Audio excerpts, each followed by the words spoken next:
Real estate में ही पैसा क्यों लगाना चाहिए? जैसे गोल्ड भी है, स्टॉक मार्केट भी है, एसआईपी भी है। देखिए, यदि आपको वेल्थ क्रिएट करना हो तो रियल एस्टेट में लगाना। बट सर, रियल एस्टेट के अंदर कई बार ऐसा होता है, कई जैसे इन्फ्लुएंसर्स भी हैं, वो कहते हैं आप रियल एस्टेट ले तो लोगे, लेकिन कई लोग उस पर कब्जा कर लेते हैं या फिर एक ही जमीन को 3-4 लोगों को बेच दिया जाता है। बैंक कैसे देता आपको? Bank home loan, housing loan कैसे देता? वो भी जांच करता। आज के समय में क्या है, मानसिकता जो जेनजी की बदली है वो यही है कि आज लोगों के पास पैसा आता है, वो एक छोटा फ्लैट ले लेंगे। हाँ, यदि आपको खेती करना, एग्रीकल्चर लैंड लेना है तो ऑब्वियस है गांव में लेना होगा। लेकिन यदि आप कोई रेजिडेंशियल प्लॉट लेना चाहते हैं, कमर्शियल प्लॉट लेना चाहते हैं, अपार्टमेंट लेना चाहते हैं, तो वो तो शहर में ही आपको लेने हैं। तो क्या ये बात सच है? क्या रियल एस्टेट में इतनी पावर है कि वो रिच लोगों को बना सकता है? दुनिया में करीब 60 to 80% लोग जो मिलीनियर या मल्टी मिलीनियर बनते हैं वो रियल एस्टेट की थ्रू बनते हैं। पैसा आते ही हम लोग महंगी गाड़ियां, महंगे कपड़े, महंगे फोन, इन पर बहुत पैसा निवेश करते हैं। हमारे यहाँ जो एजुकेशन सिस्टम है उसमें फाइनेंशियल एजुकेशन तो है नहीं। लोगों को मैथ पढ़ाया जाता है, फिजिक्स पढ़ाया जाता है, हिस्ट्री पढ़ाया जाता है। ठीक है, वो नौकरी पाने के लिए एजुकेशन।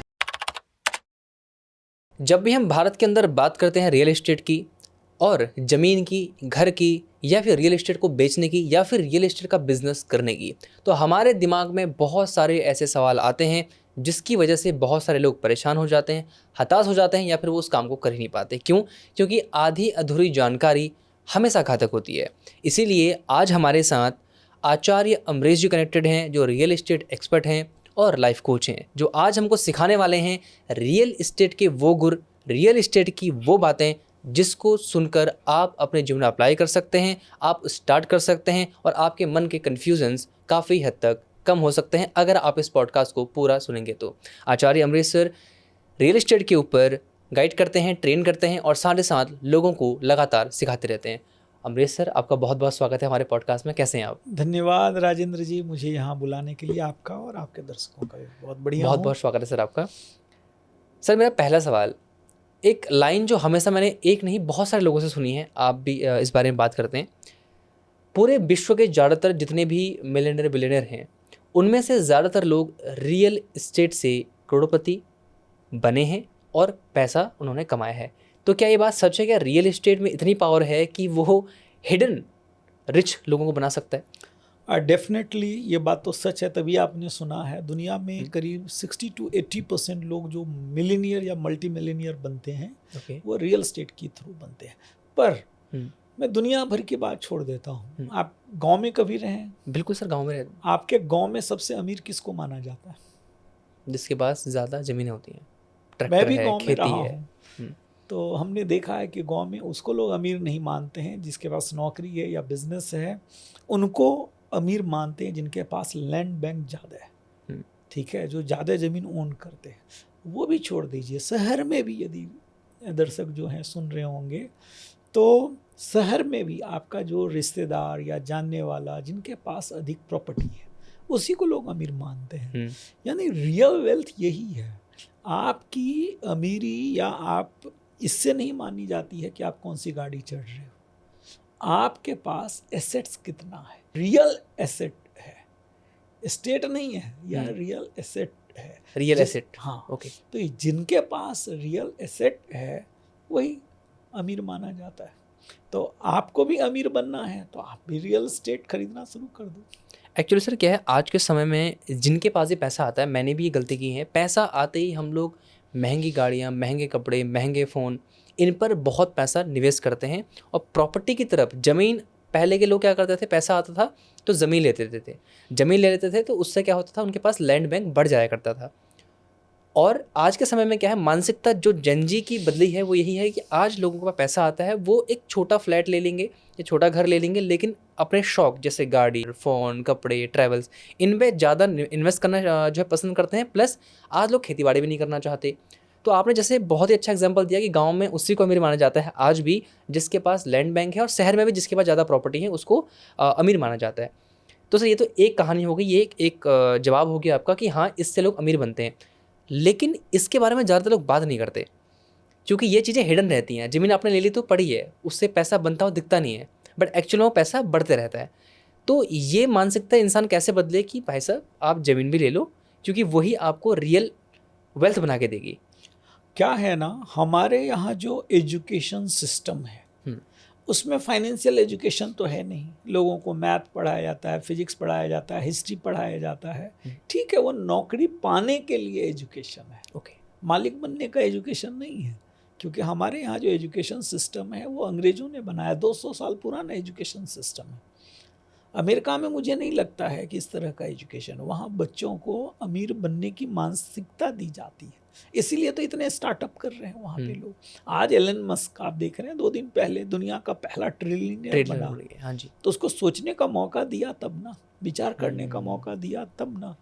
वही मैं कहना चाह रहा हूँ, अच्छी गाड़ी, अच्छा घर, अच्छा ड्रेस, घूमना फिरना बुरा नहीं है, पर इसी में सारा पैसा खर्चा करना बुरा है। बुरा भी मैं नहीं कहूँगा, आप ही सफ़र करोगे, क्योंकि लाइफ ऐसे नहीं चलता है। लाइफ इससे भी इसी जी की तरह चलता है, ऐसे ऐसे चलता है। आज आपके पास अच्छी जॉब है, हो सकता है कल वो जॉब जा सकता है। आज अच्छा बिजनेस है, कल वो बिजनेस डाउनफॉल आ सकता है।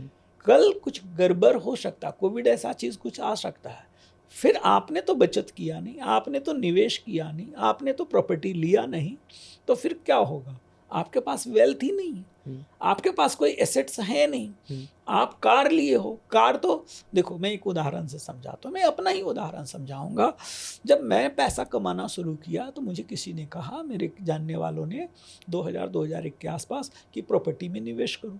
तो हमने एक प्रॉपर्टी लिया 2 लाख रुपए की उस समय। हाँ, उस समय। तो आज ये 25 साल पहले की बात है, 2001-2 में।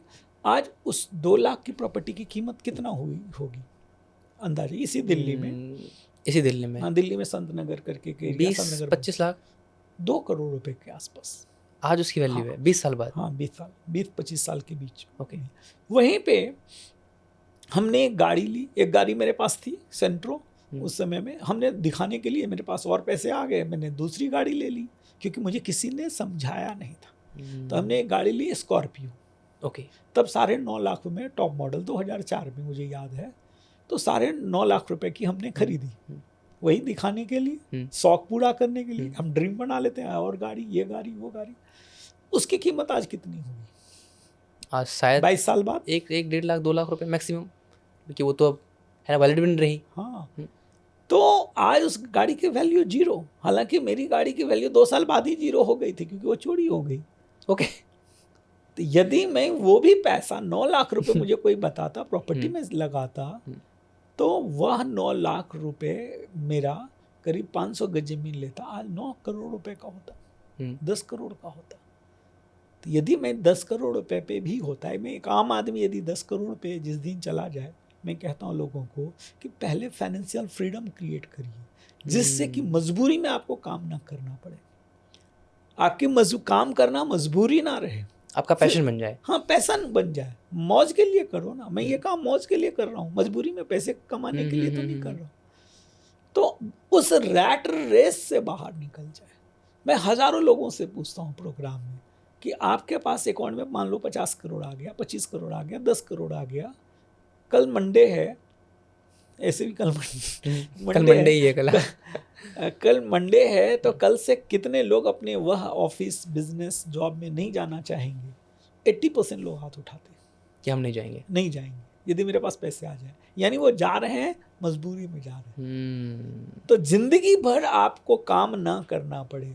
कई बार हमने देखा है लोगों को 60 साल के बाद, 65 साल के बाद, 70 साल तक की उम्र में काम करते हुए, शौक से नहीं कर रहे। काम करना बुरा नहीं मैं कह रहा हूँ, लेकिन मजबूरी में जिंदगी भर काम करना बुरा है। तो इसलिए सूट, अच्छा मोबाइल, घूमना फिरना वो भी करो, बैलेंस करो। पहले अपनी वेल्थ को क्रिएट करो।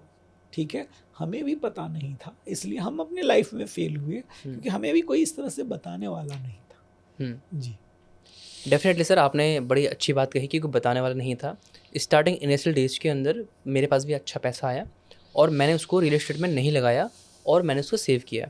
आज वही प्रॉपर्टी जो मुझे कभी 20 लाख में मिल सकती थी, आज वो 50 लाख की हो गई है। तो मुझे ये चीज़ समझ में आती है, लेकिन वो गलती, अच्छा हुआ कि मैंने बहुत कम उम्र में गलती कर दी। हो सकता है बाद में पैसा आता तो फिर मैं उस पैसे को फिर उड़ा देता, या फिर मैं उसको वो इन्वेस्ट नहीं करता। लेकिन आज मुझे पता है कि अब मेरे पास पैसे आएंगे, अच्छे पैसे आएंगे, डेफिनेटली मैं रियल एस्टेट पर इन्वेस्ट करूँगा। बट सर, रियल एस्टेट के अंदर कई बार ऐसा होता है, कई जैसे इन्फ्लुएंसर्स भी हैं, वो कहते हैं आप रियल एस्टेट ले तो लोगे, लेकिन कई लोग उस पे कब्जा कर लेते हैं या फिर एक ही ज़मीन को 3-4 लोगों को बेच दिया जाता है। कभी फ्रॉड हो जाते हैं, कभी पैसे लेके जिसने आपको बेचा वो भाग ही गया बेचारा, कभी आपके नाम पे ट्रांसफ़र नहीं हुई, कभी वो ज़मीन गवर्नमेंट की होती है तो आपको बेच दी गई। तो इस तरीके के फ्रॉड होते हैं, तो इससे आदमी झंझट की वजह से भी कई बार इन ऐसे फैसले नहीं लेता रियल एस्टेट में, तो इससे कैसे बचें? देखिए, पांचों उंगली बराबर तो नहीं है। अच्छे और बुरे लोग इस संसार में हैं। बिल्कुल। क्या सारे बुरे हैं? तब तो कोई प्रॉपर्टी नहीं बिक रहा होता। मैं 2 उदाहरण कहता हूँ। 2 जगह हमने सबसे ज़्यादा भीड़ देखा है, 3 जगह। बचपन में सिनेमा हॉल में कोई अच्छा अमिताभ बच्चन का मूवी आ जाए तो भीड़ रहता था, ब्लैक होने लग जाता, मार पड़ता था टिकट के लिए। दूसरा, हमने दिल्ली में, मैं रहा हूँ तो मैंने यहाँ ठेके में देखा है भीड़, दारू खरीदने के लिए। तीसरा भीड़ मैं हर जगह देखता हूँ, हर शहर में देखता हूँ, वो रजिस्ट्रार के ऑफिस में जहाँ प्रॉपर्टी की रजिस्ट्री होती है। ओके। तो यानी इतने लोग तो खरीद रहे हैं और सब पैसे, प्रॉपर्टी कोई 5,000 में, 10,000 में, 1 लाख में तो मिलता नहीं, लाखों और करोड़ों रुपए का डील हो रहा है और सब पैसे वाले खरीद रहे हैं। तो सब बेवकूफ भी तो नहीं है और सब फंसते भी नहीं है। सब फंसते भी नहीं है। ठीक है, एक्सेप्शनल हर जगह कुछ गलत लोग आ जाते हैं, तो उस गलत होने से बचने के लिए हमें ड्यू डिलिजेंस करना, जांच पड़ताल करना। 50 लाख का, 1 करोड़ का प्रॉपर्टी खरीद रहे हैं, 5-10 हज़ार रुपए उसके जांच पड़ताल में भी लगाएंगे। तो वो जांच पड़ताल किस तरह की जांच पड़ताल होती है जो करनी चाहिए लेने से पहले? हमें पेपर देखना चाहिए, जो बेचने वाला आदमी है उसको देखना चाहिए।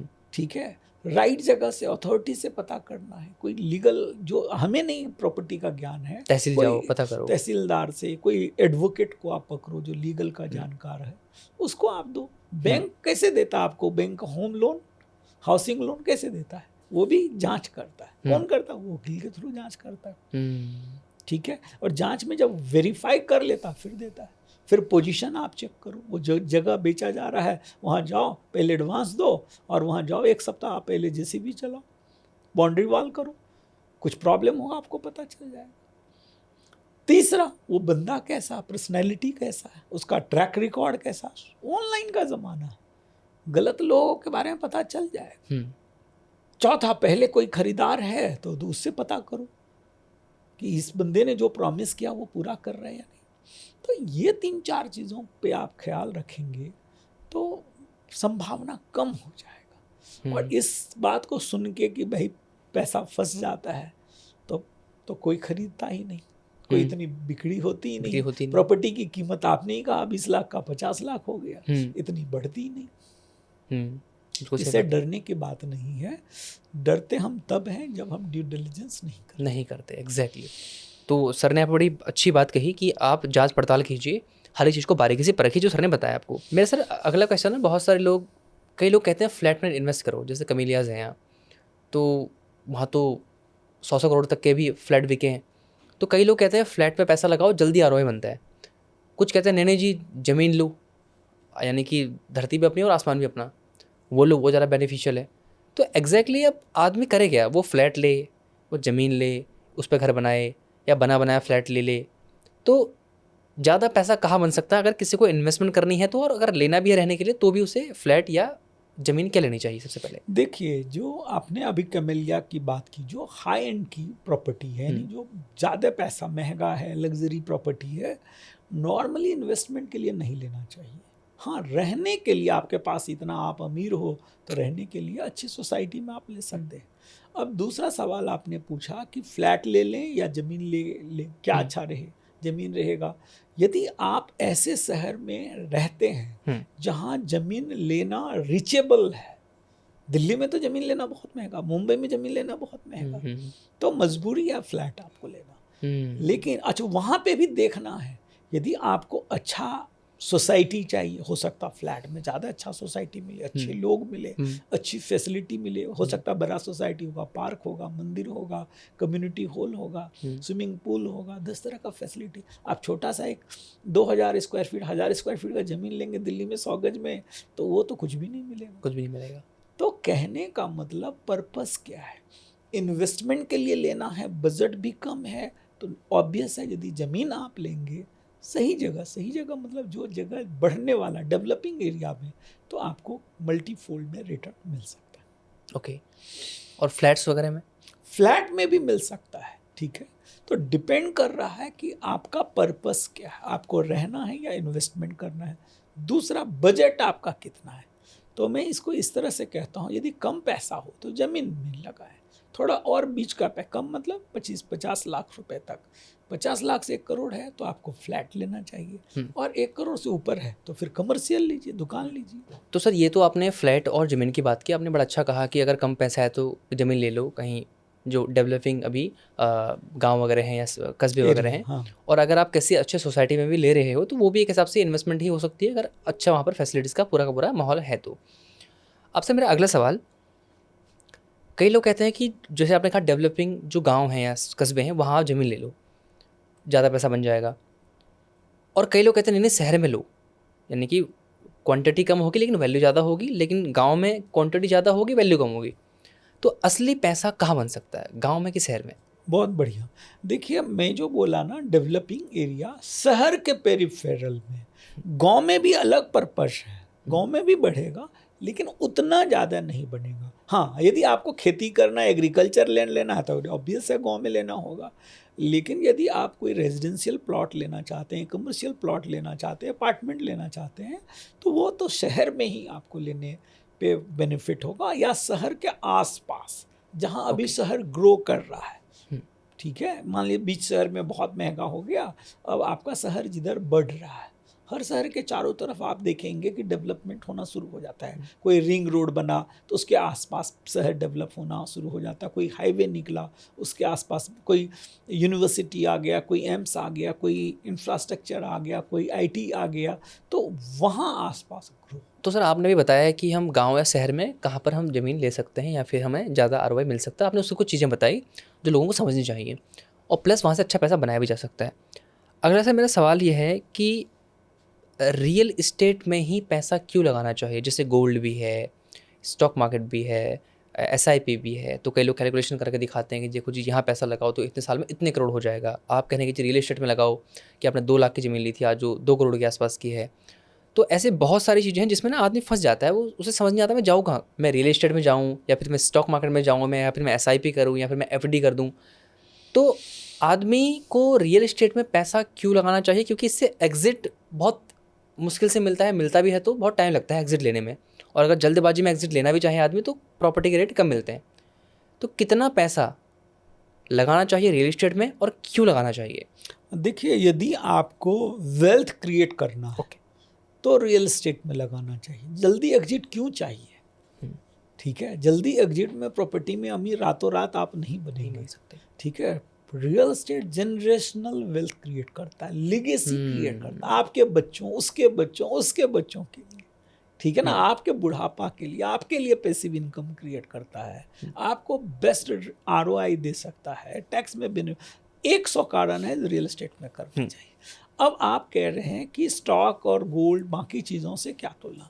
सबसे पहला चीज़ तो मैं कहता हूँ कि सब जगह लगाओ, बुरा नहीं है, इसको पोर्टफोलियो मैनेज करना कहते हैं। मैं भी और भी जगह लगाता हूँ, लेकिन मेरा 80 to 90% पैसा रियल एस्टेट में लगा हुआ है।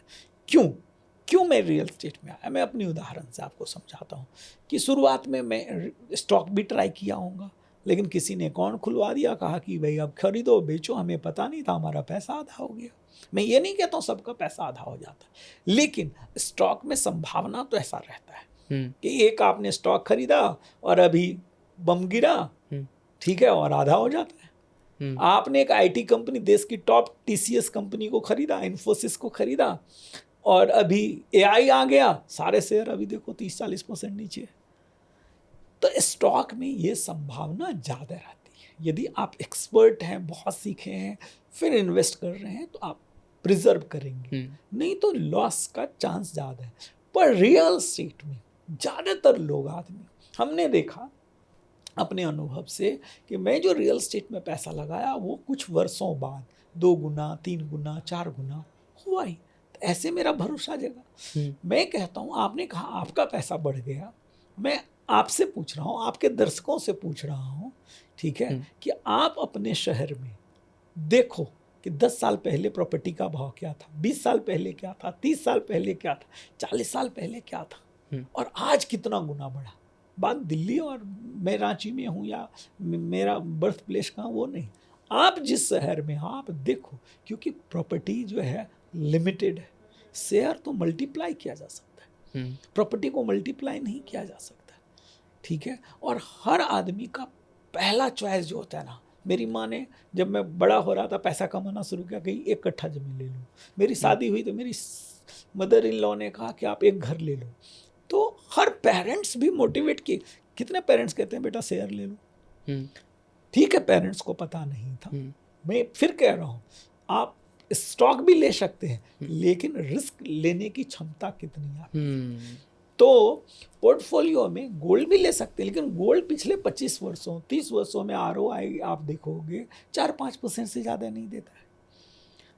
प्रीसियस है, गोल्ड में इन्वेस्ट करना चाहिए, लेकिन आप यदि सारा पैसा अभी बढ़ा है पिछले 2-3 साल में, गोल्ड इतना हमेशा नहीं बढ़ता है। उसी तरह से जो स्टॉक आप लेंगे, मैंने लिया था, मैं बुराई नहीं करना चाह रहा हूँ, मैंने एक समय में जेट एयरवेज लिया, सबसे नंबर 1 कंपनी थी, आज कहाँ है? जीरो हो गया पैसा। मैंने एक ज्वेलर्स में लगाया, उसमें एकदम नंबर 1 ज्वेलर्स था, जीरो हो गया आज। मैं यह नहीं कह रहा हूँ सबका जीरो होगा, मुझे शायद ज्ञान कम था। तो आपको यदि रिस्क लेने की क्षमता ज़्यादा है तो आप स्टॉक में लगाओ। हाँ, म्यूचुअल फंड में कम पैसा है, थोड़ा थोड़ा डालना है, तो आप SIP कर सकते हो। मैं भी करता हूँ, मैं क्रिप्टो में भी डालता हूँ पैसा, ठीक है, बुरा कुछ भी नहीं है। लेकिन हाँ, क्रिप्टो में भी आप लालच में डालें, ऐसे कॉइन में, सिट कॉइन में जो आज डाले कल डबल हो जाएगा, फिर आप डुबाओगे, ठीक है। तो थोड़ा सा पैसा आपका डाइवर्सिफाई होना चाहिए अपने हिसाब से, अपनी एज के हिसाब से, अपनी क्षमता के हिसाब से, अपनी लर्निंग के हिसाब से। लेकिन आप यदि देखेंगे तो 60-80% हमारे देश में आज भी पैसा रियल एस्टेट में लोग लगाते हैं।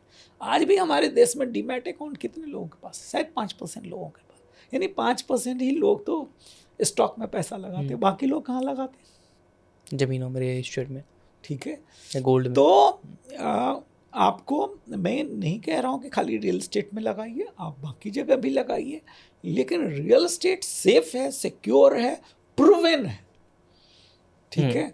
तो आप निश्चिंत रहेंगे। और लिक्विडेशन की जब ज़रूरत पड़ती है तो ऐसा नहीं है कि नहीं बिकता है या सालों लग जाता है, थोड़ा सा पैसा कम करेंगे तुरंत बिक जाएगा, ठीक है। और अच्छा है ना, जो चीज़ ना बिके, हम लोगों के यहाँ कहा जाता था कि हम लोग गांव में देखते थे, गोल्ड और ज़मीन लोग बेचता नहीं था, ले लिया सो ले लिया, तो बेचने की ज़रूरत क्यों पड़े? आपको इमरजेंसी के लिए आप रखो थोड़ा सा पैसा स्टॉक में, वहाँ जल्दी निकल मिल जाता है पैसा। थोड़ा FD में रख लो, गोल्ड में रख लो, 24 घंटे में आपको इनकैश हो जाएगा, लोन 1 घंटे में इनकैश हो जाएगा। थोड़ा पैसा आप इमरजेंसी के लिए रखो। रियल एस्टेट इमरजेंसी का फंड नहीं है, या वेल्थ क्रिएशन फंड है, ये जनरेशन वेल्थ क्रिएशन फंड है, लेगेसी क्रिएशन फंड है, पैसिव इनकम फंड है। अब सर कहना, आजकल लोग कहते हैं, आजकल के जो यंग जनरेशन है, बोलते हैं हमें अपने पुस्तकों के लिए क्यों कमाना है, वो करेंगे अपना, कमाएंगे अपना, खाएंगे, हम तो अपना जीवन जिएंगे। आप अपना जीवन जीना चाहते हैं ना, मैंने क्या कहा, लोगों से पूछता हूँ, लोगों को मैंने 70 साल में काम करते देखा है। आप यदि एक ज़मीन लेंगे, उसमें मकान बना देंगे, किराया आते रहेगा, तो आप फाइनेंशियल फ्री जल्दी हो जाएंगे ना। मान लो एक आदमी 1 लाख रुपए महीना कमाता है, और 1 लाख रुपए यदि वो पैसिव इनकम क्रिएट कर ले प्रॉपर्टी से, तो वो जल्दी रिटायर हो गया ना, जल्दी फ्री हो गया ना, जल्दी वो घूम सकता है, एक्सप्लोर कर सकता है। अब सर ना, इसमें बहुत सारे सवाल हैं। अब जैसे आपने कहा कि आप पैसिव इनकम क्रिएट कर सकते हो, लोग, मैंने देखा लोग ज़मीन ले लेते हैं, वो सालों से पड़ी ही रहती है, उससे ना तो वो कोई ROI जनरेट कर पाते हैं, बस पड़ी है, धीरे धीरे उसका पैसा बढ़ रहा है। तो मतलब पैसिव इनकम कैसे क्रिएट कर रहे हैं कि हर महीने वहाँ से कुछ ना कुछ हमारे पे बैलेंस आता रहे, वो कैसे हो पाएगा? बहुत बढ़िया ये सवाल है। शुरुआत में तो मैं भी अब डिस्करेज करता हूँ, मैं कहता हूँ कि कम से कम $1 मिलियन का, मतलब 10 करोड़ रुपए का वेल्थ बना लीजिए, फिर पैसिव इनकम में आइए। क्योंकि मान लीजिए आपके पास 50 लाख रुपए और आपने एक फ्लैट ले लिया, तो 10,000 रेंट आएगा, उससे पैसिव इनकम आपका खर्चा चलेगा नहीं। लेकिन आपने क्या किया, एक प्रॉपर्टी लिया बेचा, प्रॉपर्टी लिया बेचा, या आपके पास यदि 10 करोड़ रुपए का वेल्थ हो गया, अब यदि वो आप रेंट पे भी चढ़ाएंगे, 4-5 लाख रुपए आपको आराम से रेंट आएगा, तब जाइए। तो पैसिव इनकम ऐसे क्रिएट हो सकता है कि कोई आप ऐसा प्रॉपर्टी लेते हैं जिसमें हर महीना रेंटल यील्ड आता है, तो पैसिव इनकम हो गया।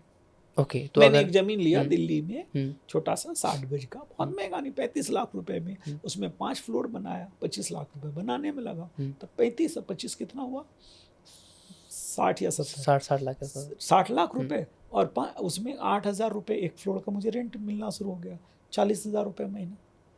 50,000 उसमें मेरा खर्चा था। एक और मेरे पास प्रॉपर्टी था, उसमें 10,000। मेरा टारगेट था उस समय कि 50,000 रुपये मुझे रेंट क्रिएट करना है, जिससे मेरा फैमिली सुरक्षित हो। क्यों मैं किया, क्योंकि मेरा बिजनेस डूब गया था पुराना। तो हमने कहा कि इस बार कुछ ऐसा करेंगे जो घर में घर खर्चा चलाने की मुझे दिक्कत ना आए ज़िंदगी में।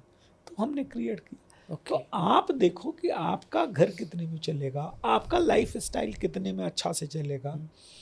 फाइनेंशियल फ्रीडम का मतलब क्या है कि मेरा जो डिज़ायर लाइफ स्टाइल आज क्या है वो छोड़ दूँ, जैसा मैं चाहता हूँ वो 1 लाख में होगा, 2 लाख में होगा, 10 लाख, उतना पैसा बिना एक्टिवली काम किए हुए, बिना मेरा ऑफिस गए, बिना मेरा दुकान खोले, बिना बिजनेस किए आते रहे।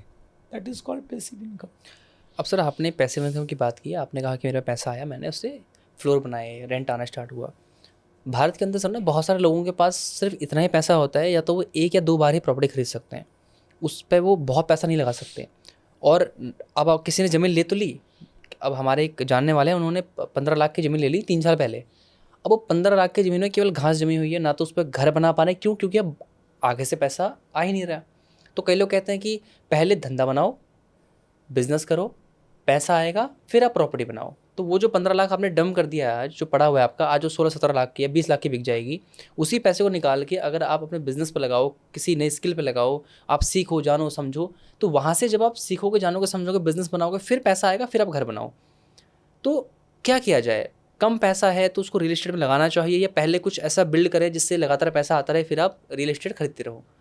4 क्वाड्रेंट की बात मैं करता हूँ। बिल्कुल। रॉबर्ट कियोसाकी जी का 4 क्वाड्रेंट हाँ आपने जी, सुना ही हाँ होगा। जी, हाँ जी। रियल एस्टेट में मैं इसको 4 दरवाजा समझ लीजिए, 4 एंट्री पॉइंट है। ओके। पहला पॉइंट है कि आप यदि कुछ कर रहे हैं, आपके पास इनकम का सोर्स है, यानी इनकम हो रही है, हर महीना लाख, 2 लाख, 5 लाख कमा रहे हैं, तो आपको प्रॉपर्टी बाय करना, यानी इनकम है तो प्रॉपर्टी खरीदो। लाख से 5 लाख के बीच में अगर है कभी तो भी 50,000 भी आप सोचो ना खरीदे। यदि आप काम कर रहे हो और आपके पास इनकम का सोर्स है, तो आप पैसे को बचत करो, उसको इन्वेस्ट करो। कहाँ? प्रॉपर्टी में।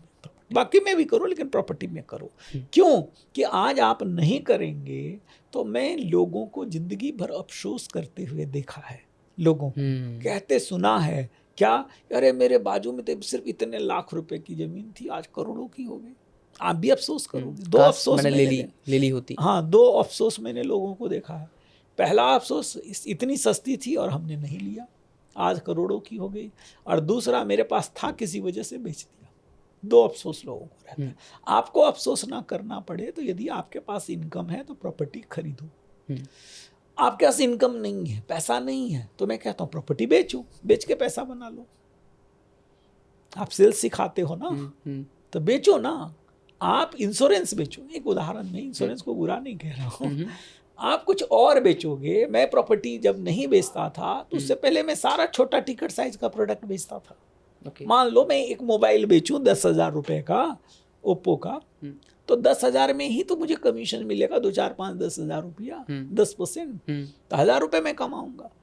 लेकिन यदि मैं एक प्रॉपर्टी बेचूंगा और कम से कम 25-50 लाख, 1 करोड़, 2 करोड़, 100 करोड़ की है, मुझे 1% भी मिलेगा तो मैं कितना कमाऊंगा? क्योंकि हाई टिकट प्रोडक्ट है और लोग खरीद ही रहे हैं। मैंने कहा था कि भीड़ सबसे ज्यादा हमने देखा। मेरी बात पे यकीन नहीं है? आप जिस शहर से मुझे सुन रहे हो, कल मंडे है, आप जब भी आप मंडे ट्यूसडे हो, आप जाओ वहाँ रजिस्ट्रार के ऑफिस में, जाके देखो कितनी लाइन लगी है और पूछो लोगों से आप कितने की खरीद रहे हो या बेच रहे हो। करोड़ों करोड़ की डील हो रहा है। आप बेचो ना, कौन आपको रोका?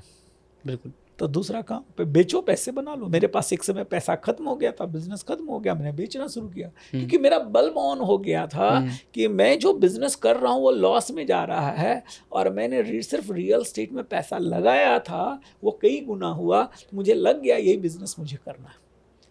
जिन लोगों का बल्ब ऑन हो रहा है सुन के कमेंट्स में डालिएगा, डेफिनेटली। ठीक है, तो हमने कहा कि ये बिजनेस मुझे करना है और ये बिजनेस क्या करूँगा, तो पैसे तो है नहीं अब, तो मैंने कहा कि मैं बेचता हूँ और मैंने बेचना शुरू किया, फिर पैसा बना लिया और फिर बनाया तो मैं डेवलपर बन गया। आज मैं डेवलपर हूँ, बिल्डिंग भी बना रहा हूँ, ज़मीन भी डेवलप कर रहा हूँ।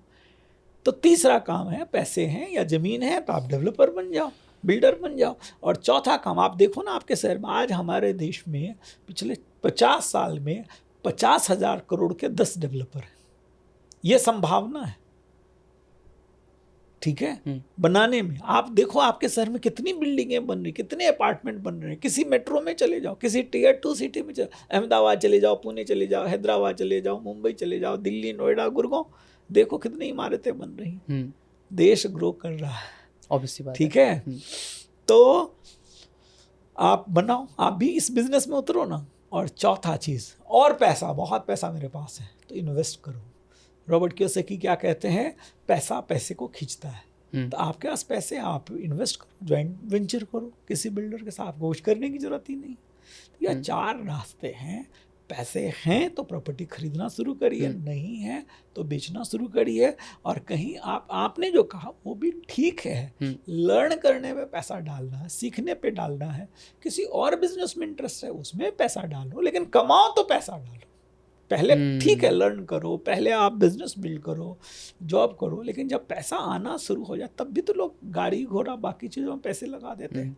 मुझे याद है जब मैं लाइफ में 2 फेज में पैसा बनाया।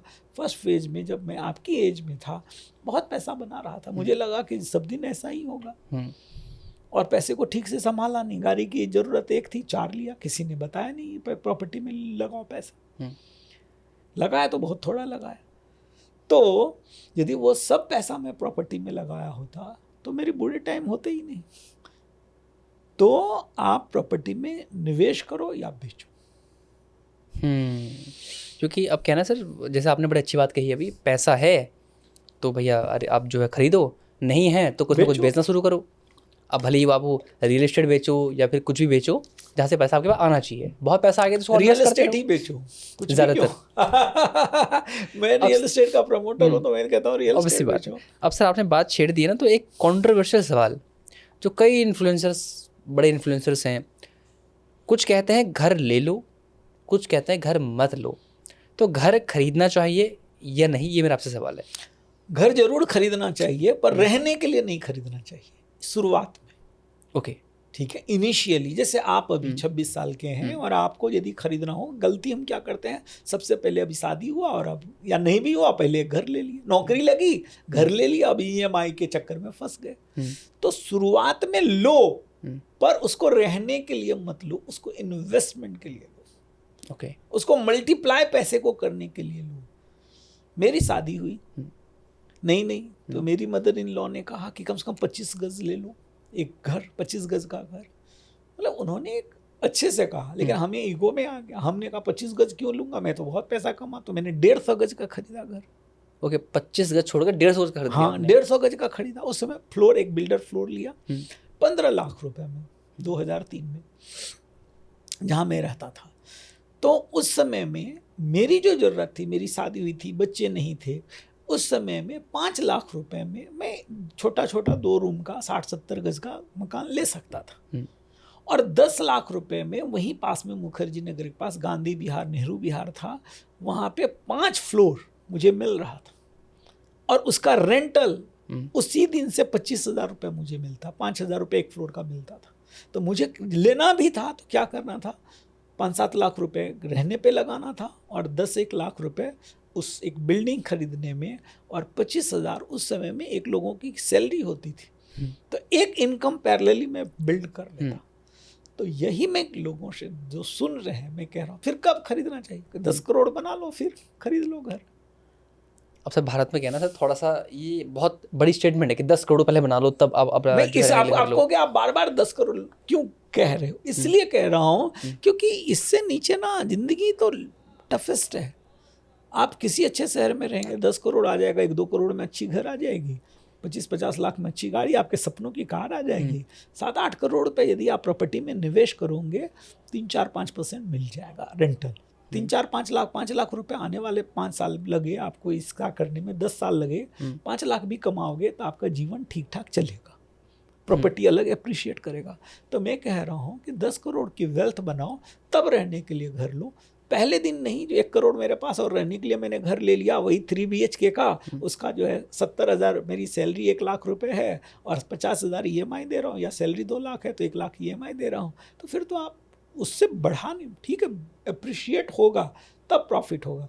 लेकिन यदि आप उसी 1 करोड़ के घर में आप किराए पे रहोगे, 25,000 में किराए में मिलेगा। ऑब्वियसली बात है। ठीक है।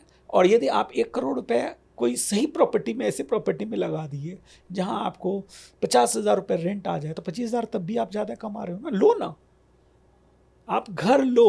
आपको ये नहीं रहे कि बैक ऑफ द माइंड मेरे पास प्रॉपर्टी नहीं है, पर जो 1 लाख रुपए की 1 करोड़ की प्रॉपर्टी लिए, उस पर 50,000 रुपये रेंट कमाओ, अभी आप 25,000 रुपये किराए पे रहो। अब सर जैसे मान लीजिए किसी के पास पैसे ही इतने, उसका ड्रीम था कि मुझे घर बनाना है एक, उसने हमेशा से एक जो है गरीबी देखी हो, या फिर उसने देखा हो कि माता पिता हमेशा रेंट पे रहे हैं, या फिर हमारे पास अच्छा घर नहीं है। तो एक इंसान के पास अगर मान लीजिए 50 लाख रुपए हैं और उसका ड्रीम है कि मुझे घर बनाना है, और क्योंकि एक जो सोसाइटी के अंदर नाम भी होता है, जैसे मैं हूँ, अभी तो मैंने घर लिया नहीं है, तो लोग जैसे ही कहता हूँ कि कहाँ रहते हो, किराए पे रहते हैं, तो अरे किराए पे रहते हो, तो एकदम से वो जो एक लेवल यहाँ होता है वो लेवल नीचे आ जाता है। अच्छा किराए पे रहते हो तुम, तो उनको लगता है कि हैसियत नहीं है इसलिए वहाँ रह रहा है किराए पे। तो सोशल प्रेशर भी इतना होता है आजकल के समय में लोगों के ऊपर, जिसकी वजह से उन्हें बाय करना ही पड़ता है घर। और आजकल तो नौकरी लगते ही घर ले लेते हैं। ये सब मन की बात है। मैं आज भी किराए पे रहता हूँ। शुरू में मैंने घर लिया, आजकल मैं रांची में 12 साल हो गए, ओके। अभी भी मैं किराए पे रहता हूँ। पर मुझे कोई नहीं कहता क्यों किराए पे रहता हूँ, क्योंकि उनको पता है कि मेरे पास है सैकड़ों करोड़ का प्रॉपर्टी है। मेरे पास प्रॉपर्टी नहीं होता तब लोग कहता अच्छा इसके पास कुछ नहीं है। ठीक है। अच्छा नहीं है तो लोग ज़्यादा बोलते हैं, तब लोग शायद बोलते हैं, अगर उन्हें पता लग जाए आपके पास अभी नहीं है इसलिए आपके मन में ऐसा लग रहा है कि लोग, सबसे बड़ा रोग क्या कहेंगे लोग। ठीक है, आपको मैं कह रहा हूँ आप निवेश करो, लो। मैं ये नहीं कह रहा हूँ प्रॉपर्टी में, मैं तो कह ही रहा हूँ प्रॉपर्टी लो, पर वो रहने के लिए आप यदि शुरू में ही रहने के लिए लेंगे ना तो ब्लॉक होगा पैसा। फिर भी इतना ही मन है तो आप ऐसा लो प्रॉपर्टी, जैसे ज़मीन लेके आपने 4 फ्लोर बनाए, एक में आप रहो, 3 फ्लोर किराया लगा दो यदि संभव हो तो। तो मतलब ये आपका कहने का मतलब ये है बेसिकली कि आप इन्वेस्टमेंट पर पहले फोकस करो, देन उसके बाद फिर आप अपने वांट्स को पूरा करो। हाँ, जैसे घर गाड़ी, अपने लाइफ स्टाइल पे स्पेंड करो। बिल्कुल सर।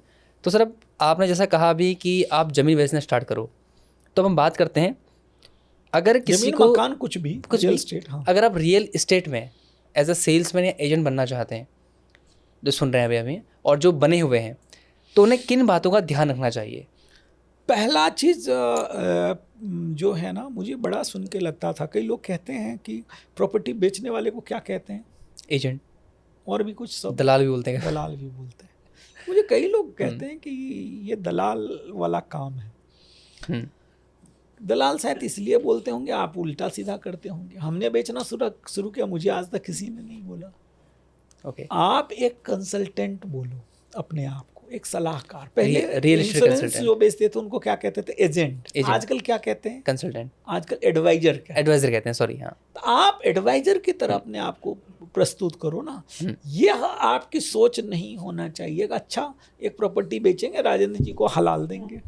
यदि आपकी सोच ऐसी है हलालने वाली, तो आपको लोग दलाल ही बोलेंगे।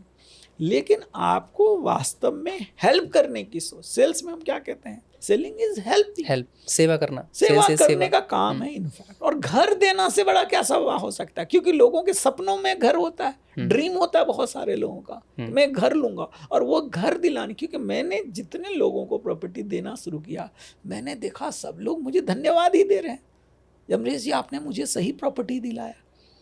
हम नहीं दिलाते, हो सकता है गलत लोगों के चक्कर में फंसते। कई लोग मेरे से ऐसे प्रॉपर्टी खरीदे हैं, 5-5 साल, 10-10 साल, 3-3 साल से प्रॉपर्टी नहीं लिया था और आके हमसे ली। क्यों? कई लोग ऐसे को हमने प्रॉपर्टी बेचा है जिन्होंने कई जगह पैसे डुबाए, फंसाए। तो आप यदि सही तरीके से काम करेंगे तो आप लोगों का हेल्प करेंगे। और मैं हमेशा कहता हूँ इसको विन विन करना है। ये नहीं जो मुझे इस प्रॉपर्टी बेच के कितना लाख कमाई होगा, यह सोचो कि क्या मेरा कस्टमर हैप्पी रहेगा, उसको विनर फील होगा, मैं सही प्रॉपर्टी खरीदा, फिर आपकी जीत है। ठीक है, इन बातों का सबसे पहला ख्याल रखिए कि मेरा प्रॉफिट बाद में, पहला क्या मैं सही प्रॉपर्टी बेच रहा हूँ, सही लोगों का बेच रहा हूँ। इनिशियली मैं 1-2 लोगों के साथ काम किया, थोड़ी देर मुझे पता चल गया कि ये लोगों का काम करने का तरीका ठीक नहीं, एथिकल नहीं है। ठीक है, मैं छोड़ दिया। मुझे भले ही वो लोग बहुत पैसा दे रहे थे, हमने काम उनके साथ नहीं किया। तो यह आपका मॉरल रिस्पॉन्सिबिलिटी है। यदि यह सोचेंगे कि यदि मुझे पैसा लगाना होता तो क्या मैं इस प्रॉपर्टी में पैसा लगाता, तो फिर आप दूसरे का पैसा का ख्याल रखेंगे। तो एक सेवा भाव अगर आपके अंदर है तो डेफिनेटली आप बहुत अच्छा कर सकते हो। अभी सर आपने इतने सालों से रियल एस्टेट में हो, आप खुद रियल एस्टेट पढ़ाते भी हो, तो आपको क्या लगता है जो रियल एस्टेट में आप कहिए उन्हें जो है आप कंसल्टेंट बोल सकते हैं, एडवाइज़र बोल सकते हैं, या फिर रियल एस्टेट एजेंट बोल सकते हैं, तो ये ऐसी क्या क्या गलतियाँ करते हैं, या सेल्समैन बोल सकते हैं, जो आपको लगता है कि ये ज़्यादातर लोग करते हैं रियल एस्टेट में बेचते समय? ऐसे कौन कौन सी गलतियाँ करते हैं वो जो नहीं करनी चाहिए? पहला चीज़ तो लोग ओवर प्रॉमिस करते हैं, बढ़ा चढ़ा के बोलते हैं। ओवर क्या कहेंगे बेचते समय? अच्छा ये सर ज़मीन ले लो, 2 साल में डबल हो जाएगा, 3 गुना हो जाएगा, 5 साल में 4 गुना हो जाएगा। ये नॉर्मल होती है बात, ये नॉर्मल बात होता है। तो ऐसा यार झूठा सपना भले ही हुआ हो, भले ही पास में हो, क्या गारंटी आगे होगा? ठीक है, तो ओवर प्रॉमिस मत करो। झूठ का बेचने समय में सहारा मत लो। सत्य बोल के हो सकता है 1 कस्टमर चला जाए, 2 कस्टमर चला जाए, लेकिन तीसरा कस्टमर आएगा आपके मिलेगा। पास। ठीक है, तो ये सबसे बड़ा मैं कस्टमर को देखता हूँ। दूसरा, लोग बेचने भर से मतलब रखते हैं। मैं जिस कस्टमर को बेचता हूँ उसको मित्र बनाता हूँ, दोस्त बनाता हूँ। बहुत सारे लोग मेरे जो कस्टमर हैं आज मेरे बड़े अच्छे मित्र हैं, मेरे फैमिली मेंबर की तरह है। और फिर यदि आप एक दोस्त बना लेंगे, एक फैमिली मेंबर बनाएंगे, तो सोचो एक एक कस्टमर जो है राजेंद्र जी मेरे से 5-5 बार प्रॉपर्टी खरीदा। अभी पिछले महीने की 2 महीना पहले की एक कहानी बताता हूँ। मैं एक रजिस्ट्री ऑफिस में गया और एक लेडीज़ आई बनाने, 2 लेडीज़ आई। तो पहली लेडीज़ आई, जब हम बिहार झारखंड में जब कोई प्रॉपर्टी लेने जाता है ना, एक आदमी लेगा, उसके घर से 5 आदमी जाता है रजिस्ट्री करवाने, गवाह के तौर पर, गवाह या देखने के लिए कुछ गड़बड़ ना हो जाए, गड़बड़ ना। ठीक है। मैं देखा अकेले लेडी आई, तो मैंने अपनी टीम से पूछा, स्टाफ से पूछा कि अकेली है। मैं उनसे पूछा मैडम सर कहाँ हैं, तो बोले नहीं वो तो अपना काम कर रहे हैं। मुझे इतना अच्छा लगा कि देखो कस्टमर का यह भरोसा कि एक लेडीज को अपनी फैमिली, और वो मेरे से तीसरे बार खरीद रही थी प्रॉपर्टी।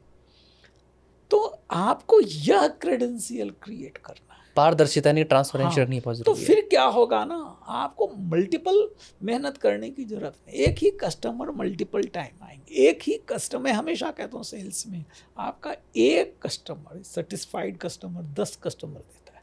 और रियल एस्टेट में और एक फायदा है राजेंद्र जी, शेयर में लोग पैसा लगाता है, सोना खरीदता है, नहीं सबको बताता है, पर एक बंदा जब जमीन खरीदता है ना, सारे रिश्तेदार को बताता है। एक बंदा घर खरीदता है ना, गृह प्रवेश करता है ना, 100 आदमी को इनवाइट करके गृह प्रवेश का भोज देता है, देखा है कि नहीं? ले लिया हमने। और वो जब देखता है तो लोग, उसका रिश्तेदार 4 और कहता है कि अच्छा भाई मुझे भी दिलाओ। दूसरा, साइकोलॉजिकली ये है कि एक बंदा जहाँ घर या मकान लेता है, मान लो किसी मोहल्ले में लिया, किसी अपार्टमेंट में लिया, वो खुद सोचता है कि मैं अपना 4 आदमी को, रिश्तेदार को, दोस्त को, ऑफिस के कुली को यहाँ घर दिलाऊं। क्यों? क्योंकि हम कम्युनिटी बनाना चाहते हैं। ठीक है ना? तो बेचना कितना आसान है, पर यह कब होगा? जब आप सही का राह लेंगे। ठीक है, जब उसको सर्विस की तरह लेंगे। ये नहीं कि मैं हलाल दूं, काट लूं, बेवकूफ बना दूं, झूठ सांच कह दूं, तो ये नहीं करेंगे, बहुत पैसा कमाएंगे रियल एस्टेट। सर ने भी बहुत गहरी बातें कही हैं जो आपको समझनी चाहिए, क्योंकि ट्रांसपेरेंसी अगर होगी, पारदर्शिता अगर होगी आपके बिजनेस के अंदर, तो डेफिनेटली कस्टमर बहुत अच्छा आपसे इंप्रेस भी होता है, आपसे बार बार बाय भी करता है। ये चीज़ हमने भी की है, तो डेफिनेटली सर ने बड़ा अच्छा बताया। अब सर क्या है ना, इसमें जैसे आपने कहा कि कस्टमर ट्रस्ट करेगा, आप सब बताओगे जब उसको, तो कई बार क्या होता है ना, रियल एस्टेट में लोग भरोसा नहीं कर पाते सामने वाले जो एडवाइज़र है उसके ऊपर, या कंसल्टेंट है उसके ऊपर, या फिर जो एजेंट है उसके ऊपर। ऐसा क्या लगता है आपको कि इस वजह से आप ये गलती करते हो, इसलिए आपको पहले ही देख के वो समझ जाते हैं कि इससे नहीं खरीदना? देखिए, इसके लिए सेल्स में, रियल एस्टेट में खासकर मुझे लगता है ना कि आपको अपनी पर्सनालिटी इम्प्रूव करने की जरूरत। अब सर यहाँ पर ना इसी में मैं एक सवाल और जोड़ देता हूँ, आपको रोक रहा हूँ, माफी चाहूँगा। कौन कौन सी स्किल्स रियल एस्टेट एडवाइज़र या कंसल्टेंट या एजेंट के अंदर होनी चाहिए, इसमें आप इंक्लूड करके बताइएगा। ठीक, तो पहला चीज़ मैं कहना चाहूँगा कि लोग प्रॉपर्टी बाद में खरीदते हैं, पहले आपको खरीदते हैं। हम्म, ठीक है ना, प्रॉपर्टी लोग नहीं खरीदता है, पहले इंसान को खरीदता है, इंसान पे लोग पैसा लगाता है। हम्म, तो पहला चीज़ है पर्सनैलिटी। पर्सनैलिटी आपको बेहतर बनाना है। अभी आप पॉडकास्ट कर रहे हैं, आप क्यों कोट पेन टाई, अच्छा पर्सनैलिटी, अच्छा सेविंग करके, बाल वाल अच्छा बना करके, अच्छा हेयर कट करके आप बैठे हैं तो अच्छा लग रहा है बात करने में, दर्शकों को भी अच्छा लग रहा होगा। और आपकी उम्र में बहुत सारे युवा फैंसी बाल और ऐसा ड्रेस रहता है, शायद लोग पसंद नहीं भी करते। और फिल्मों में जाना है तो अलग लुक हो सकता है, लाल पीला नीला बाल, ठीक है। लेकिन जब आप प्रॉपर्टी बेच रहे हैं तो आपका पहला चीज़ पर्सनैलिटी, ड्रेस है। कहते हैं ड्रेस फेस और एड्रेस, हमारे गुरुदेव कहते हैं। तो ड्रेस अच्छा रखो, फेस अच्छा रखो, और एड्रेस जहाँ रहते हो, ठिकाना जहाँ रहते हो, जो ऑफिस है उसको अच्छा बनाओ। पहला चीज़ यह। दूसरा, कम्युनिकेशन को बेहतर करना है। तीसरा चीज़, आपको ब्रांड बनना है।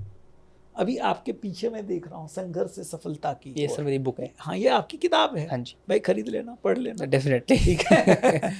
तो क्या है कि ये क्या बना रहा है, एक और सेल्स ट्रेनर होगा, पर आपने किताब लिखा तो यह क्या बनाया, आपको अथॉरिटी बनाया। तो आपको ब्रांड बनने की जरूरत थी। ब्रांड से क्या होता है, ट्रस्ट होता है। अब मान लीजिए मेरे पास कोई आता है प्रॉपर्टी लेने के लिए, तो मैंने किताब लिखा है रियल, मेरी 3 किताब है। Okay. एक किताब है real estate mastery, real estate mastery. तो मेरे जितने साइड विजिट पे, अब तो मैं ही नहीं जाता हूँ, मेरे स्टाफ जाते हैं, तो हमने कह रखा है कि अपने गाड़ी में रखा करो और एक किताब दे देना कस्टमर को। तो जब प्रॉपर्टी देखा और साइट पे वो किताब पढ़ा, ट्रस्ट जनरेट, तो क्या हुआ, कस्टमर का ट्रस्ट जनरेट हुआ। घर जाएगा, उसमें और 2 4 5 कुछ पढ़ेगा, उसको और कुछ बलवान, कुछ पॉडकास्ट देख लेगा। और हाँ, दूसरा हम कहते हैं वो पॉडकास्ट भेज दो। अब जब वो पॉडकास्ट भेज दिया, ये सब क्या किया, मेरे लिए ट्रस्ट क्रिएट किया, कुछ फीडबैक भेज दिया, कोई मेरे सेटिस्फाइड कस्टमर 2 4। तो यह जब काम आप करते हैं, ठीक है, अपने ब्रांड पे काम करते, अपने पर्सनालिटी पे काम करते, अपने कम्युनिकेशन पे काम करते, अपने स्किल्स पे काम करते, सेलिंग स्किल पे काम करते। सेल्स क्या आर्ट है, यह सीखने वाला चीज़ है। बिल्कुल। लोग क्या करता, पुश सेल करना चाहते हैं, मैं पुल करता हूँ। पुश क्या है कि सर ले लो ले लो, अरे भाई इंश्योरेंस नहीं है, नहीं लेगा, 5-10 हज़ार का ऑबलाइज करने के लिए। लाखों रुपए की प्रॉपर्टी है, करोड़ों की प्रॉपर्टी है, आपके चिपकाने से कोई नहीं चिपकेगा, ठीक है। आपको एजुकेट करना पड़ेगा, उनकी नीड समझना पड़ेगा, ठीक है, और फिर उनको सुझाव, सलाहकार वाली बात। आप फिर एक कंसल्टेंट की तरफ यदि बात करेंगे तो लोग चल के आएंगे, लेंगे। अभी सर बीच में क्या हुआ, मेरे पास एक रियल एस्टेट में काम करते हैं, तो रियल एस्टेट में ही वो हैं, तो उनको जैसे आपने कहा, तो मैंने उन्हें कहा आप ना एजेंट या फिर रियल एस्टेट में जैसे हम दलाल कई बार बोल देते हैं लोग, तो उस नेम से हटकर अगर आपको कुछ करना है तो सबसे पहले आप अपने ग्रूमिंग पे काम करो। आपकी पर्सनैलिटी, आप लाखों करोड़ों की डील करने जा रहे हो, अगर नॉर्मल कस्टमर भी है तो आप अपना एक प्रोफेशनल ड्रेस कोड बनाओ, प्लस ग्रूम रहो, बालों की कटिंग, सेविंग आप करो, प्लस उसके बाद आप अपने एक वेबसाइट बनवाओ, कोई बहुत महंगा है नहीं, अपनी वेबसाइट बनवाओ, प्रोफेशनलिज्म आती है, कोई अच्छी फोटोज़ उसमें डालो, अपने कस्टमर के रिव्यू उसमें डालो, प्राइस कोटेशन दे दो, वहाँ पर कोटेशन के लिए आप रिक्वेस्ट के लिए भी ऑप्शन डाल सकते हो, प्लस हो सके तो आप अपनी किताब लिखो, एक यूट्यूब चैनल बनाओ जिसमें कस्टमर के रिव्यू और उसकी आप प्रॉपर्टी की इन्फॉर्मेशन दो, जिससे क्या होता है ओवरऑल जो चीज़ें हैं सपोर्ट करती हैं कस्टमर को आपकी तरफ खींचने के लिए। आपको बार बार कस्टमर के पीछे भागना नहीं पड़ेगा, उसे लगेगा नहीं ये एक अथॉरिटी होल्ड करने वाला आदमी है, तो डेफिनेटली ये आगे उसको वो करेगा। तो उन्होंने किया तो उनको बहुत मैसिव रिजल्ट मिले, और साथ उन्होंने बहुत अच्छा काम करना स्टार्ट कर दिया है। तो आपने जो भी चीज़ें बताई वो चीज़ मैं सब सोच पा रहा था कि लोग अगर ये करें तो डेफिनेटली बहुत अच्छा आगे वर्क कर सकते हैं। तो सर एक ना चीज़ और कहूँगा मैं आपसे, हमने प्रॉपर्टी ले ली, पहली बात तो कब खरीदें, क्योंकि प्रॉपर्टी अगर कहीं पर आज 25 लाख रुपए का रेट है जो मार्केट रेट है, और 25 लाख रुपए अभी देने से अच्छा क्या हमें कुछ होल्ड करके देखना चाहिए, क्या कभी वो प्राइस कम हुआ अचानक से तो कब उसे खरीदना चाहिए, और प्लस कब उसे बेचना चाहिए। तो ऐसी कुछ स्ट्रैटेजी अगर आपके पास हो कि इन और एग्जिट वाली। बहुत सुंदर। सबसे पहले जैसे कोई अपार्टमेंट जब बन रहा है, ठीक है, शुरुआत हुआ, अभी भूमि पूजन किया है, उस समय में लीजिए तो आपको सस्ता मिलेगा। उस समय बनाने के लिए बिल्डर को पैसा चाहिए, सही बात है। ठीक है। उसी तरह से कोई प्लॉटिंग हो रहा है, अभी किया ही है स्टार्ट, तब आप लेते हैं कब, वहाँ जब 10 घर बन गया तब तक बिल्डर तो डेवलपर बेच दिया आधा, उसको पैसा अब जमीन लोगों का ने आ गया, अपना अब प्रॉफिट में वो महंगा बेचेगा। महंगा बेचेंगे।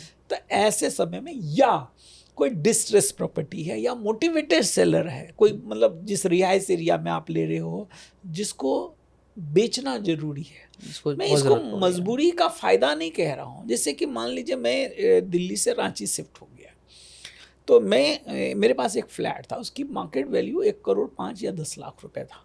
कोविड आ गया, वो 35-40 हज़ार रुपये रेंट देता था, तो 2-3 बार गया आया, तो मैंने सोचा यार हटाओ इसको रेंट से, मैं देखभाल नहीं कर पा रहा हूँ। तो हमने कहा कि मैंने एक डील वहाँ पे किया कोई ज़मीन का, और यहाँ पे मैंने डीलर से बात किया, तो उसने कहा कि सर 86, मेरे पास एक कस्टमर है वो 80-85 बोल रहा है, तो हमने 86 में डन कर दिया, वही तुरंत बेचना था। तो मैं 1 करोड़ 5 करीब 20-25 लाख रुपए सस्ते में बेच दिया प्रॉपर्टी। तो मोटिव क्या था, मैं मोटिवेटेड सेलर था, मुझे तभी जल्दी में बेचना था। तो आप ऐसे मोटिवेटेड सेलर को ढूंढो जिसको जल्दी में बेचना है। किसी को ट्रांसफ़र हो गया, किसी का बच्चा विदेश में चला गया, किसी का पिताजी अब गुजर गया, बेटा विदेश में रह रहा है, उसको बेच के जाना है। ऐसे यदि आप प्रॉपर्टी लेंगे तो आप सस्ता बाई करेंगे। ये तो हो गया सस्ता बाई करने का। अब है कि कब बेचेंगे, एग्जिट कब करना चाहिए। पहला चीज़ तो बेचना ही नहीं है, संभव हो तो। यदि हर साल खरीद सकते हैं प्रॉपर्टी तो मत बेचो, रखे रहो। तो इसमें सर कोई टाइम ड्यूरेशन भी है कि इतने साल तक होल्ड कर सकते हैं। अब मैं वही, पहला चीज़ तो वही, बेचो ही मत, रखे रहो। यदि आप खरीद सकते हो, आपके पास सोर्स ऑफ इनकम दूसरा है तो। दूसरा है कि जब आपको अच्छा एक रिटर्न मिल जाए। अच्छा रिटर्न क्या है, देखिए एवरेज जो एफडी में 6% 7% मिलता है, म्यूचुअल फंड लॉन्ग टर्म में कहता 12% मिलता है। 10 साल 15 साल आप रखेंगे तो, यदि मैं कहता हूँ हमारा देश में रियल एस्टेट करीब 12-15% पे चल रहा है, लेकिन यदि आपको 20% 25% रिटर्न आ जाए और आपको फ्लिप करना है तो 2 साल 3 साल में बहुत सारी प्रॉपर्टी 50% से 100% रिटर्न दे देता है। 3 से 5 साल में आप एग्जिट कर लीजिए, फिर दूसरे प्रॉपर्टी में निवेश करिए। तो जब वो टाइम, यदि एक ही साल में डबल हो गया और आपको लॉन्ग टर्म नहीं रखना है, होल्ड नहीं करना, बेच के निकल जाओ। तो यदि आपको स्टैंडर्ड, मैंने क्या कहा, 2-3 साल में यदि 40-50% या 3 से 5 साल में आपका प्रॉपर्टी डबल हो जा रहा है तो आप एग्जिट कर सकते हैं। तो सर अभी ना, जैसे आपने रियल एस्टेट में इतनी सारी बातें कही, बहुत सारी बातें आपने बताई। मैं जैसे अभी मेरी उम्र 25-26 साल की है, 26 साल स्टार्ट होगा मुझे भी लगना। तो मेरी जैसे यंग लड़के, जिनको हम जेनजी भी बोलते हैं, कई बार कई लोग बोलते हैं, कोई अल्ट्रा जेनजी बोलने लग जाता है, कोई अल्फा जेनजी बोलने लग जाता है। तो जो भी है जेनजी, मतलब अब कोई भी मेरे उम्र का यंग एज का कोई पर्सन है, लेडी है या फिर बॉय है या फिर मैं ही क्यों ना हूँ, तो एक ऐसी सलाह जो इनिशियल स्टेज में हमें याद रखनी चाहिए, जिससे हम भविष्य में अच्छा पैसा बना सकते हैं, ताकि कोई मेरी तरह गलती ना करे, क्योंकि मैंने बहुत गलती करी है, आप भी करेंगे, आपने गलती करी, गाड़ियाँ ले ली 3-3 4-4, और एक गाड़ी आपकी चोरी भी होगी स्कॉर्पियो, और आपने ज़मीन ली 2 लाख रुपए की तो 2 करोड़ की हो गई। तो ऐसी कुछ एडवाइस जो आप किसी यंग पर्सन को देना चाहेंगे जो लॉन्ग टर्म में उसके बहुत काम आएगी। पहला चीज़ तो मैं कहना चाहूँगा कि जल्दी शुरू करो। आज का युवा ना कई बार कंफ्यूज हो जाता, मुझे क्या करना है, डिसाइड कर लो मुझे क्या करना है, जो अच्छा लगे वो करो। कोई ज़रूरी नहीं है, जो पिताजी कह रहे हैं डॉक्टर बनो, इंजीनियर बनो, पिताजी का सपना हो सकता है। आप देखो आपके अंदर हुनर है कि नहीं, एबिलिटी है कि नहीं। आज अपॉर्चुनिटी बहुत ज़्यादा है। पहले आज से 5 साल पहले पॉडकास्ट नहीं था। अभी मैं एक युवा से मिला, 21 साल का है, वो 20 लाख महीना कमाता है। अभी एक बंदा मुझे मिला कि वो एडिट करता है वीडियोस, बोला 8 लाख रुपए महीना कमाता। तो अपॉर्चुनिटी कितने तरह का बढ़ गया है, पैसा बरस रहा है चारों ओर। हाँ, बरस रहा है। आज एआई में लोग करोड़ों रुपए कमा लेते हैं। एआई में एआई सिखाता है, 25 साल का, आपकी उम्र का है, 2 करोड़ रुपए महीना कमाता है। लोग सोच रहे होंगे सही बोलेंगे, पता करो, सर्च करो भाई, मेरे कहने पे मत वैसे कमा रहे सर। तो बहुत सारा आज के डेट में युवाओं को अपॉर्चुनिटी है। तो पहला चीज़ ना, डिसाइड कर लो, टाइम मत वेस्ट करो। हमारे टाइम में 35 साल तक आईएएस पीसीएस दे रहे हैं, अरे आधी उम्र तो तुमने ऐसे ख़त्म। तो ऐसे उम्र मत ख़त्म करो, जिस काम में मज़ा आ रहा है देखो, अपॉर्चुनिटी बहुत है, ठीक है, फटाफट ट्राई करो। मैसिव एक्शन टोनी रॉबिन्स इसको कहते हैं, फटाफट एक्शन लो, ठीक है, जल्दी फेल भी हो जाओगे। हाँ, जल्दी फेल भी होगे, जल्दी लर्न कर रहे होगे। मैंने सर 19 साल की उम्र में स्टार्ट कर दिया। तो आप देखो 25-26 साल में आप कितने फॉलोअर हो गए। तो फटाफट करो। दूसरा काम जो है, जब पैसा कमाने लगो तो शुरू में शोबाजी ठीक है, कम उम्र में फैंसी बाइक कार, ठीक है, गर्लफ्रेंड को घुमाना वो सब भी जरूरी है उम्र में, मैं ये नहीं कह रहा हूँ, लेकिन उसका कुछ पैसा आप इन्वेस्ट करना शुरू करो। शौक भी रखो और इन्वेस्ट भी करो, पैरेलल होना चाहिए। आप 25% इन्वेस्ट करो, 25% शौक पे लगाओ, 50% अपना घर चलाओ, माँ पिताजी को दो, बाकी काम करो, ठीक है। तो यदि आप 25% भी, यदि कोई 1 लाख एक युवा आज कमाता है, 50,000 कमाता है, यदि 25% वो सही तरीके से निवेश करना स्टार्ट कर दिया तो 10 साल के अंदर he is become a financially free. 10 साल के अंदर वो फाइनेंशियल फ्री हो सकता है। 65 साल, 70 साल, 60 साल तक जरूरत नहीं। फिर अपने हिसाब से यार जीवन जियो ना, दुनिया घूमो ना, कौन मना किया? डेफिनेटली। अभी सर मैं ना जब यहाँ स्टूडियो में आ रहा था, मैं टैक्सी में आया, तो मैं थोड़ा सा समय लूँगा आपसे। तो उनका नाम था शिव और उन्होंने एमए किया हुआ था, और मैंने उनसे ऐसी बातचीत करनी शुरू की। रैंडमली मैं चुप बैठ नहीं पाता, तो मुझे लगता है थोड़ा नेटवर्किंग करनी चाहिए, बातचीत तो करें, कम से कम पता तो लगे। तो मैंने बातचीत की, तो उनसे मुझे पूछा गाड़ी आपकी है या फिर आप कब से गाड़ी चला रहे हो। तो उन्होंने मुझे बताना शुरू किया कि भाई साहब ये गाड़ी मेरी है, लेकिन यहाँ से 5 साल पहले मेरे पास गाड़ी नहीं थी, मैंने गाड़ी खरीदी। तो उन्होंने मुझे बजटिंग बड़े शानदार तरीके से बताया। उन्होंने कहा भाई साहब मैं हर दिन 2,000 रुपये कमाता हूँ, 500 रुपये मैं गाड़ी की किस्त देता हूँ, और 200 रुपये मैं जो मैंने डाउन पेमेंट की थी इस गाड़ी की उसका मैं अलग से निकालता हूँ, प्लस बाकी के कम से कम 1,000 रुपये मैं अपनी वाइफ को देता हूँ, 500 रुपये मैं अपना इमरजेंसी फंड रखता हूँ। तो मेरी वाइफ घर को पूरा मैनेज कर लेती है, मेरे लिए कपड़े लाने हैं, बच्चों की फ़ीस भरनी है, रेंट देना है, वो दे देती हैं, और बाकी मैं अपनी किस्त भी देता रहता हूँ, और जो मैंने डाउन पेमेंट दी थी उसका फंड भी बनाता रहता हूँ। कभी मुझे इमरजेंसी पड़ती है तो फिर मैं जो मैंने फ़ंड बनाया उससे मैं निकाल लेता हूँ, या फिर जो मेरी सेविंग है मैं उससे निकाल लेता हूँ। और बाद में उन्होंने मुझे बताया कि मैंने एमए किया हुआ है। तो मुझे लगा कि उन्होंने कितना ही स्पेसिफिक और अपने आप को कितना लीन कर रखा है, और फाइनेंशियली कितना ही स्टेबल वो हैं। उन्होंने बताया कि आज मुझे कोई तकलीफ़ नहीं है, आज मैं आराम से गाड़ी चलाता हूँ, और मजबूरी में गाड़ी नहीं चलाता, मुझे अच्छा लगता है, मैं गाड़ी चलाता हूँ, और कभी मन नहीं भी करता, काम नहीं भी करता हूँ, तो अब मैं फ्री हूँ, और एक इस उम्र में मैं अच्छा पैसा कमा रहा हूँ। तो मुझे लगा कि एक टैक्सी वाले ने जो इन्होंने एमए किया था वो टैक्सी चला रहे हैं, भले ही टैक्सी चला रहे हैं, लेकिन उन्होंने अपने आप को फाइनेंशियली कितना स्टेबल रखा है। और उन्होंने मुझे ये भी बताया कि मैंने कुछ प्रॉपर्टी भी अभी हाल में बाई की हुई है। तो मुझे बड़ा आश्चर्य हुआ कि मैंने नहीं खरीदी, मतलब मैंने कुछ गलतियाँ की, तो मुझे ज़्यादा नहीं हुई है अभी, आप खरीद लोगे। लेकिन सर मैंने जो गलतियाँ की मेरी आंखों के सामने घूमने लग गई थी कि मैंने कहाँ पे कौन कौन सी गलतियाँ की। तो मुझे लगता है कि एक स्टार्टिंग फेज़ के अंदर एक गर्म खून होता, लगता है कि बस अब तो मेरे को लोगों को दिखाना है, सोसाइटी को प्रूव करके दिखाना है कि आई एम सक्सेसफुल। तो गाड़ी भी ले ली, उन्होंने कहा जी अब एक से एक महंगे फ़ोन, बढ़िया ब्रांड के कपड़े। तो मुझे लगता है आपने सर जो एडवाइस दी वो बहुत ही रेलेवेंट थी और बहुत ही ज़बरदस्त थी। आपने सर आज हमें रियल एस्टेट और इतनी सारी बातें आपने बताई, उसके लिए आपको मैं तहे दिल से बहुत धन्यवाद करना चाहता हूँ। And thank you so much sir हमारे इस पॉडकास्ट में आने के लिए। थैंक यू रवि जी, मुझे बुलाए और आपके साथ मुझे अपना नॉलेज शेयर करने का मौका मिला, इसके लिए आपको बहुत आप सर के बारे में ज़रूर मुझे बताइएगा कि कैसे आपको ये पॉडकास्ट लगा और क्या क्या आपने सीखा, मुझे कमेंट बॉक्स में बता के जाइएगा। और सर के सोशल मीडिया के लिंक्स मैं आपको डिस्क्रिप्शन में दे रहा हूँ, जाकर जरूर फॉलो जरूर कीजिएगा। Thank you so much sir. Thank you.